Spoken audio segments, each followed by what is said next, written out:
Hello, how are you? Are you a Muslim? Are you having a good day? Good. Are you here as a tourist? Are you on holiday here? Are you? I know you're Paul, right? What, sorry? You're Paul, right? No, my name's not Paul. Bob. Bob. Nice to meet you. What's your name? You're a Christian, right? I am indeed. Yeah, and I saw you. And Mohammed? Abdi. Abdi and? Yeah, my name is Cal. Cal. Yeah. Are you a Christian? No, I'm not a Christian, but I saw your channel before. You're a debater, right? Yeah. Yeah. Are you a Muslim? I come from a Muslim family.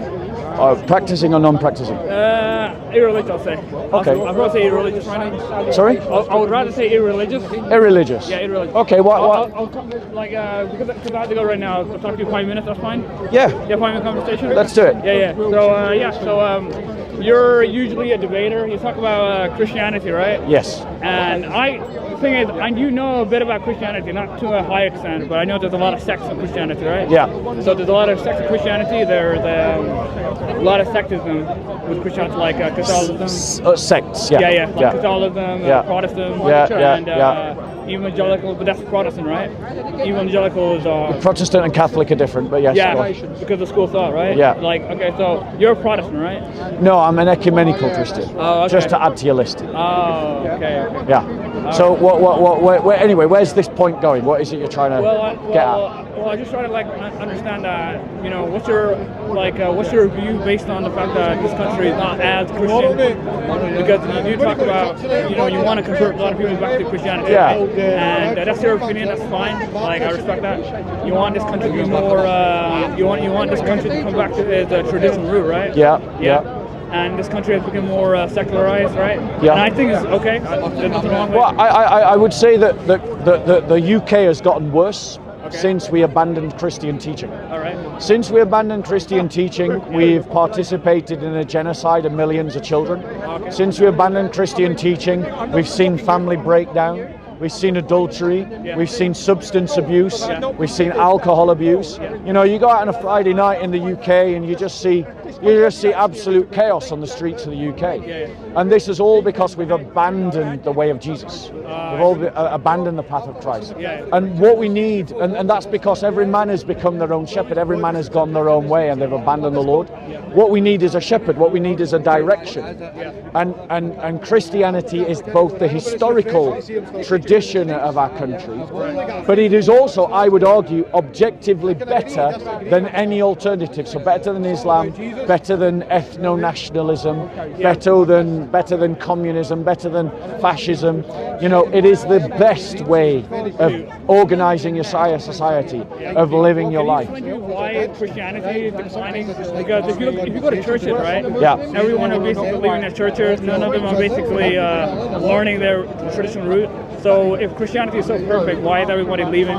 Well, the thing is, the reason why there's been a deconversion in the UK is analogous to the deconversion that happened in Turkey, or the deconversion that's happening in Iran, or now in Sudan. I'm sure you know that there's a growing Somali church now. Right? So it's because in our past, there was a civil war between Protestants and Catholics. And that killed millions of people. Martin King, right? Like Martin Luther? Martin Luther, So that civil war created this despair within Europe, in which Europe tried to find a way to replace Christianity. Much like lots of Muslims from Somalia now are abandoning Islam because Islam has brought nothing but destruction to Somalia. Let me finish. Or likewise, Sudanese Christians, North Sudanese Muslims are now abandoning Islam because Islam's brought nothing but destruction to Sudan. Or same in Iran. Is because the scandal of continuous war meant that Europe wanted to find something other than Christianity, and it came up with something called liberalism. And that's emerged in the Enlightenment. And we've on the back ends now of 200 years of Enlightenment, which resulted in the de-Christianization of our society. But I don't know if you're aware of it, but there's what we call now a quiet revival happening in the UK. In other words, that people are coming back to church. Young men are coming back to church in higher numbers. Now, don't get me wrong, I'm not saying that the whole country is becoming, Christian. There's still 70% of people that just do not care. I never seen any religion like Christianity where people just leave the religion, because usually Christianity is so, serious with their teaching. Because I can understand that Christianity are quite more open about people doing their things, right? Yeah. But because there's a lot of sexism going on in Christianity, so everybody has their own version of ideas, right? Yeah, that doesn't help. Yeah, and I feel like 'cause in Islam, right? So they're not. Well, there is sexism in Islam. Like there is Shia, Sunni, exactly, Ibadi, Salafi. Yeah. But Ahmadiyya, Sufi. Basically. Yeah, there's plenty of sects. And actually, I know you're irreligious, but actually, the fact that there's so many sects in Islam is a disproof of Muhammad, because Muhammad is said in the Hadiths to actually give a number about how many sects of Islam there would be, and I think it's something like 70 or 77. I can't remember the number. But if you actually count up how many sects of Islam there are, there's over 1,000. There's literally hundreds, but it's certainly more than the number Muhammad gave in the Hadiths. Originally it's supposed to be Sunnism, but then they kind of like wage war. Well, the Shia would obviously say different. The Shia would say that it's obviously Shiism. So only a Sunni says that it's Sunnism. Yeah, different caliphate, different ideas basically, and that kind of created basically. But in Islam, there shouldn't even be a sectism, because in Islam it's prohibited. But there is. Yeah, there is basically. And the fact that there is disproves Muhammad, because Muhammad said there'd be a certain number, and now there is already more than that number. So Muhammad prophesied falsely. I feel like every religion genuinely has a lot of sexism. If you're going to call Islam you're saying it's contradictory, right? Well, I'm saying that Muhammad is a false prophet because Muhammad made a prophecy that is objectively false. He said that there'd be so many sects within Islam, and it was counted in decades, in tens. But if you actually do religious studies and you study how many sects there are within Islam, it's counted in hundreds, if not 1,000 or more.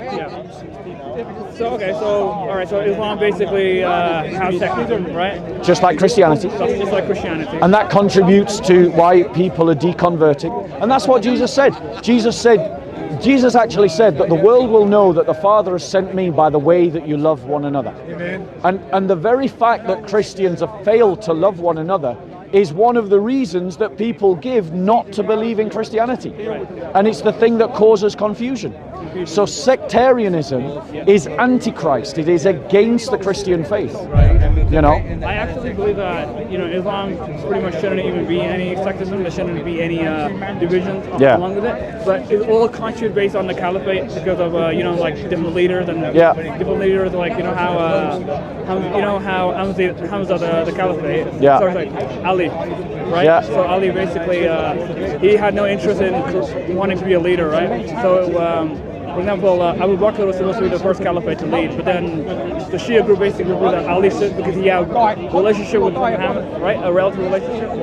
So well, this is the Sunni version of Islamic history. But the point is, the Shia tell a different story, and you know they do. I know. So and the point is, this dispute between Shia and Sunni is right at the very beginning of Islam, which demonstrates Muhammad failed to be a good leader. Because any good leader would make it clear about how he's going to be succeeded. Now, when Jesus Christ ascended into heaven, it was very clear to his apostles who was to succeed him. All of them. And they carried on what's called apostolic succession. And the first split amongst Christians actually doesn't occur for religious reasons at all. It occurs for socio-economic and political reasons between the church in the east and the church in the west, right? And then another split occurs later. The first split for doctrinal reasons occurs nearly into the 4th century. Into the 4th century, right? And it's based upon a misunderstanding between two groups. What's your opinion about the fact that I actually believe that is in your opinion is that you believe that Christianity is the righteous religion? And you're a Protestant, right? No, I already told you I'm ecumenical. What is that again? Sorry. Ecumenical. It means that I don't believe in sects. Sexism. I don't believe in sectarianism. There is. I actually forgot, but there is in Islam there is a name where people don't believe there should be any sex. There's a name for it where they call it as non-sex. As you just said, basically there's an Islamic version of that. Some of them don't believe that there shouldn't even be a sex. I've never heard of that group. Okay, that's fine. That's absolutely fine. So there, in Islam, there are Muslims who believe that there shouldn't even be a sex. None of them believe that we shouldn't have any sex. So they don't identify with any sexism like Sunnis or Shiism. They rather just say I'm a Muslim. Yeah. So of course, that Sunni is the most popular sect. And they all believe in a similar way of Christianity, where they believe in the end of time, right? But the Shia basically believe that Ali would do They believe in the imamate. the Imam, yes, basically, and I feel like Shiism and Sunnism have a different interpretation of the. But what's your name, brother? Cal. Akal. Yeah. Akal, the question that is more important than any sort of discussion around the history of sectarianism is who is Jesus to you? Because let me explain why that question is important. Because it's the kind of question that will change the direction of your life, or change the direction of my life. If I'm not believing in the Jesus of the Gospels, or if those Gospels are not trustworthy or reliable, then I basically am wasting my time. Might as well go and have a nice warm meal in a nice warm pub and do whatever I want.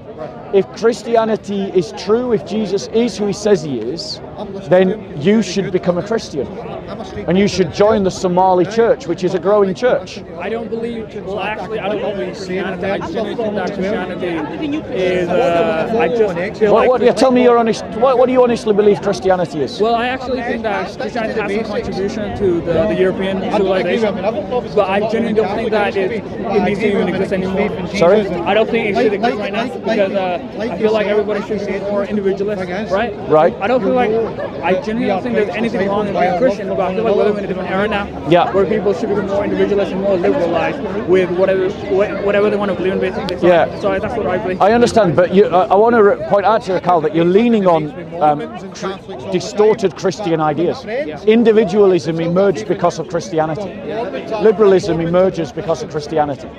Right? Yeah, these are Christian ideas. Well, they're Christian influenced ideas. I don't go as far as Tom Holland and Glenn Scrivener, who say that they are Christian ideas. I am just saying that they are distortions of Christian ideas.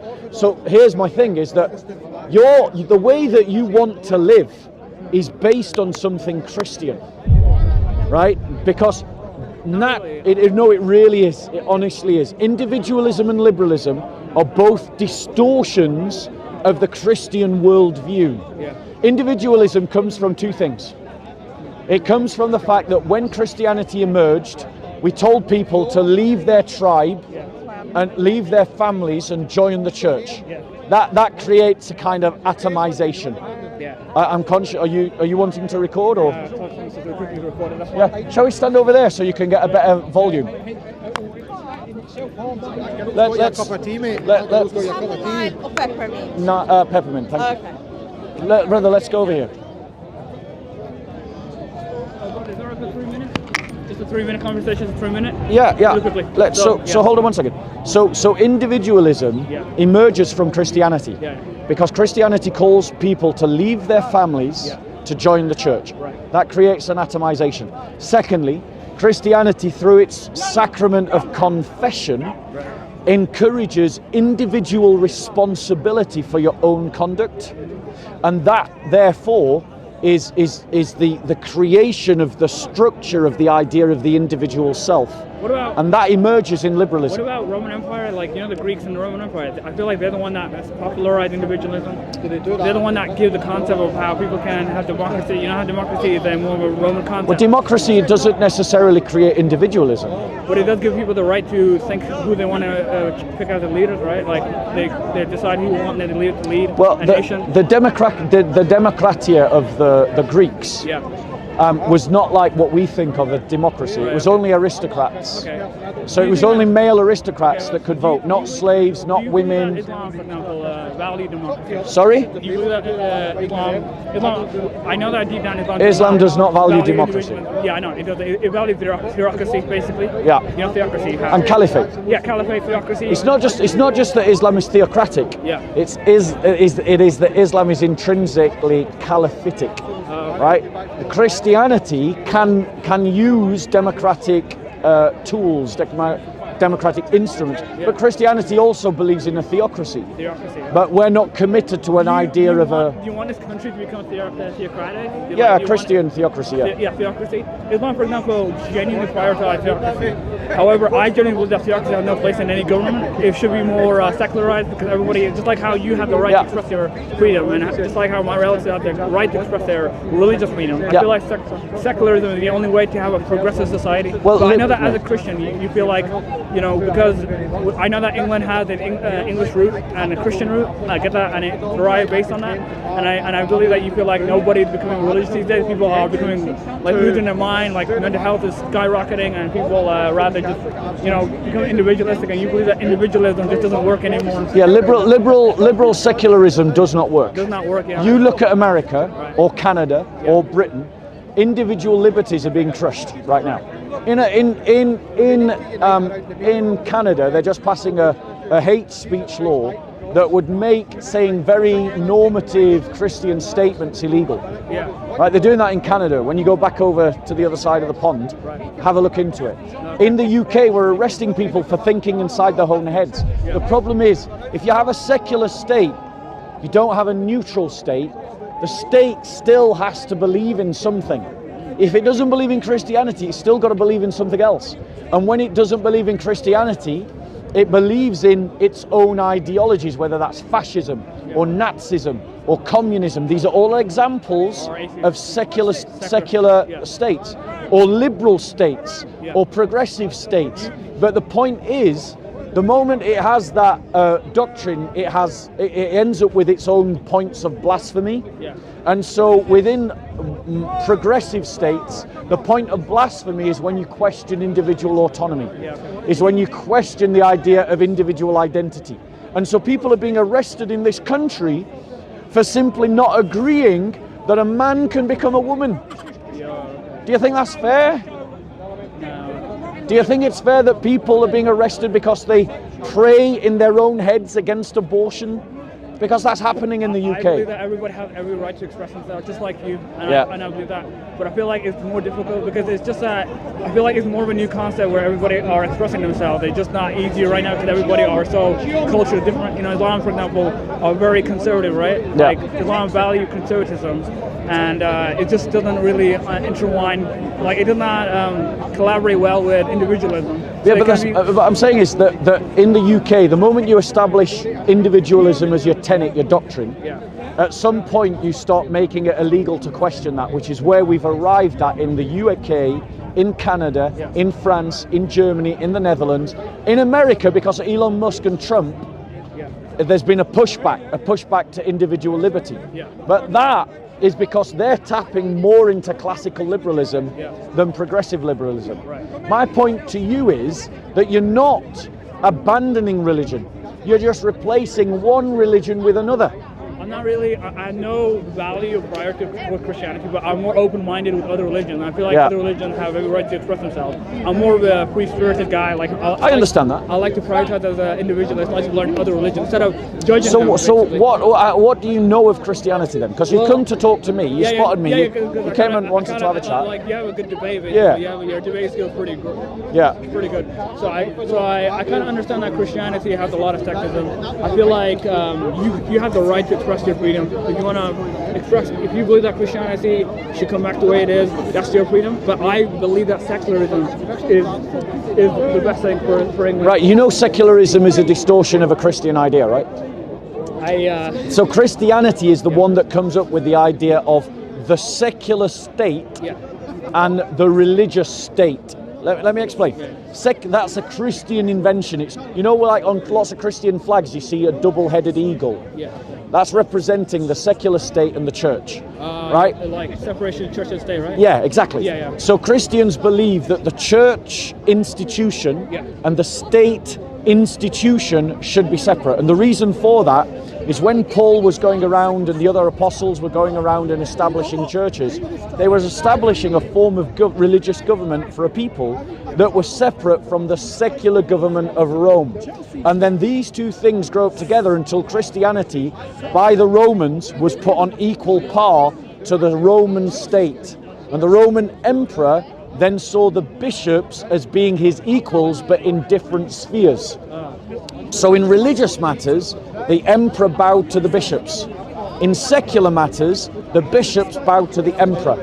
But nothing about the Christian worldview believes that the state shouldn't be run by Christians. And so we believe that Christians should fill the state and pass laws according to our own doctrines and our own values.